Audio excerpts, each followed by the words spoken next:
علیکم. اگر آپ ایک خاتون نیوز اینکر کو 20 منٹ تک ٹی وی پر خبریں دیتے ہوئے مستقل دیکھتے ہیں اور آپ کے ذہن میں کوئی گندا خیال نہیں آتا, آپ کے ذہن میں کوئی ہلچل پیدا نہیں ہوتی, تو آپ کو ڈاکٹر کو دکھانے کی ضرورت ہے. یہ میں نہیں کہہ رہا, یہ ڈاکٹر ذاکر نائک صاحب نے کہا ہے, اور اب سے کچھ دیر پہلے میں نے یہ کلپ دیکھا ہے اور اب تک میں اپنا سر پیٹ رہا ہوں کہ اس پر کیا کہا جائے.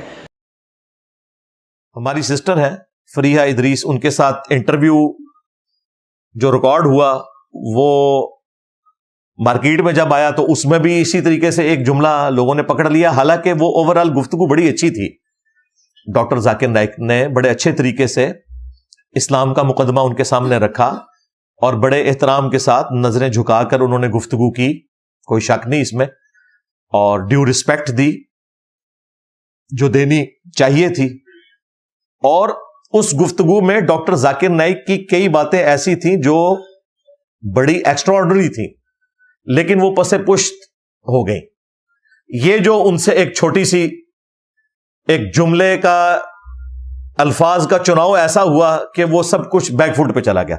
اس میں سب سے حیران کن بات یہ تھی کہ ڈاکٹر ذاکر نائک کہتے ہیں کہ میری 2 بیٹیاں, ایک چہرے کا نقاب کرتی ہے, ایک نہیں کرتی, اور میں بھی چہرے کے نقاب کو ضروری نہیں سمجھتا.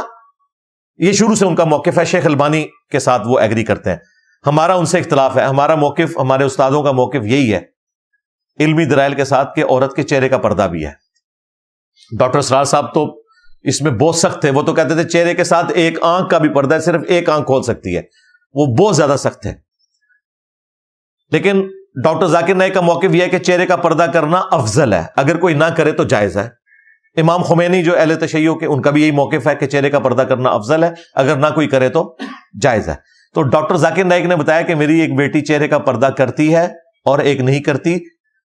جو کرتی ہے تو میں اسے اپریشیٹ کرتا ہوں کہ وہ زیادہ بہتر کام کر رہی ہے, جو نہیں کرتی میں نے اس کو کبھی مجبور نہیں کیا کہ وہ چہرے کا پردہ کرے.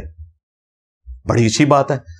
حالانکہ شیخ البانی رحمہ اللہ, جنہوں نے یہ سارا عربی والا فتنہ اس ماڈرن دور میں کھڑا کیا کہ چہرے کا پردہ کوئی نہیں ہے, ان کے اپنے گھر والے سارے چہرے کا پردہ کرتے تھے. تو ان سے پوچھا گیا کہ آپ, انہوں نے کہا جی یہ تقویٰ ہے وہ فتویٰ ہے.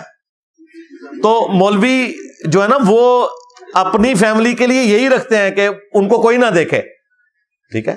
بل اس اعتبار سے میں ڈاکٹر ذاکر نائک کو البانی صاحب سے بہتر سمجھتا ہوں کہ کم از کم انہوں نے دونوں موقع بیان کیے اور پریکٹیکلی انہوں نے اپنی بچی کو الاؤ کیا ہے. صرف فتویٰ نہیں دیا کہ چہرہ کھلا رکھ سکتی ہے, بلکہ الاؤ بھی کر دیا. یعنی ان کی ڈاکٹرن میں, ہماری ڈاکٹرن میں نہیں, میں ان کی ڈاکٹرن میں بات کر رہا ہوں. اب یہ ان کا ایک اوپن مائنڈ ہونا شو کرتا تھا. یہ بات کسی نے کوٹ نہیں کی ہے, اور وہ جو ان کی بات تھی پردے کے حوالے سے, اس میں کرتے کرتے جو انہوں نے, میں سمجھتا ہوں کہ انتہائی بلو دا بیلٹ گفتگو کر دی. مثال دیتے ہوئے, ان کی نیت نہیں تھی, نہ کوئی ان کا مقصد بے حیائی پھیلانا تھا اور نہ کسی کو ٹیز کرنا تھا. اور حیران کن بات ہے, جس مثال کی وجہ سے آج ان کے خلاف یہ وی لاگز بن رہے ہیں, اور ہمارے جو بھائی ہیں اقرار الحسن حفظہ اللہ تعالی, انہوں نے بھی بڑی سخت گرفت کی.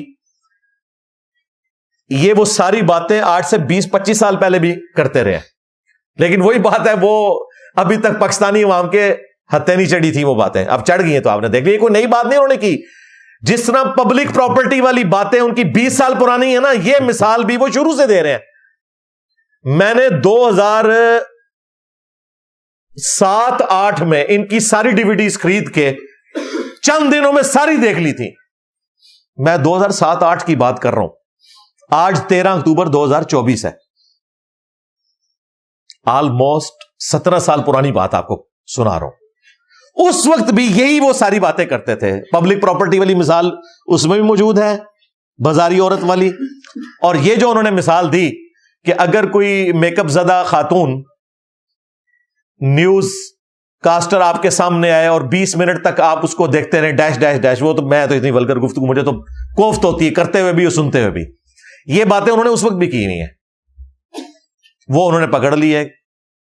اور پھر وہ جو نقشہ کھینچ رہے ہیں کہ اگر آپ کو کچھ نہیں ہوتا تو آپ جا کے ڈاکٹر سے علاج کرائیں. یار یہ بات کرنے کی کیا ضرورت ہے؟ یقین کریں, اگر ہم سے کوئی اس قسم کا سوال کرتا ہے نا, ہم اسے اس کی ڈاکٹر میں جواب دیتے ہیں. کہ جس طرح یورپ اور امریکہ میں چائلڈ لیبر کے اوپر پابندی ہے نا کہ آپ چھوٹے بچوں سے مزدوری نہیں کروا سکتے، اس طرح اسلام میں بھی پابندی ہے کہ آپ نے عورت کو کمائی کا ذریعہ نہیں بنانا، بلکہ عورت کو عزت دے کر گھر بٹھانا ہے۔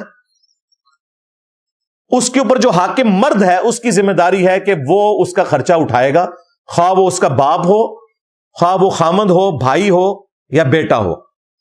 عورت اسلام میں گھر کی ملکہ ہے، کوئین ہے، یہ اس کو رسپیکٹ دینی چاہیے۔ اس لیے ہم اپنی عورتوں کو یہ الاؤ نہیں کریں گے کہ وہ کوئی ایسی جاب کریں کہ جس میں مردوں کے ساتھ ان کا انٹریکشن ہو۔ مطلقاً عورتوں کی تعلیم یا جاب اس کے ہم خلاف نہیں ہیں، ہم اسے پروموٹ کرتے ہیں۔ میں یہ کہتا ہوں کہ ہمیں اپنی بچیوں کو میڈیکل کی تعلیم دلوانی چاہیے۔ یہ سارے مولوی جب ان کی عورتیں پریگننٹ ہوتی ہیں تو یہ کہتے ہیں کہ کوئی ہمیں گائناکالوجسٹ مل جائے لیڈی، اس سے ہم نے جو ہے وہ یہ سارے معاملات لے کے چلنے ہیں۔ تو بھائی لیڈی گائناکالوجسٹ آپ کو اسی وقت ملے گی جب آپ نے بچیوں کی میڈیکل کی تعلیم الاؤ کی ہوگی، جو الحمدللہ پاکستان میں آلموسٹ سارے شہروں میں، ایون گاؤں ایریا میں بھی اب عورتیں اویلیبل ہیں۔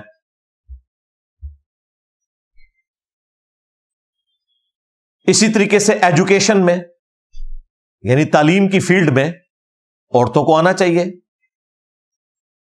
ظاہر ہے بچیوں کو تعلیم دینے کے لیے بچیاں ہی ہونی چاہیے۔ کو ایجوکیشن کو آخری درجے میں اوائڈ کرنا چاہیے، لیکن جب تک کوئی آلٹرنیٹو موجود نہیں ہے اس وقت تک تو ظاہر ہے اسی سسٹم میں بچیوں نے تعلیم حاصل کرنی ہے گیون سرکمسٹانسز میں۔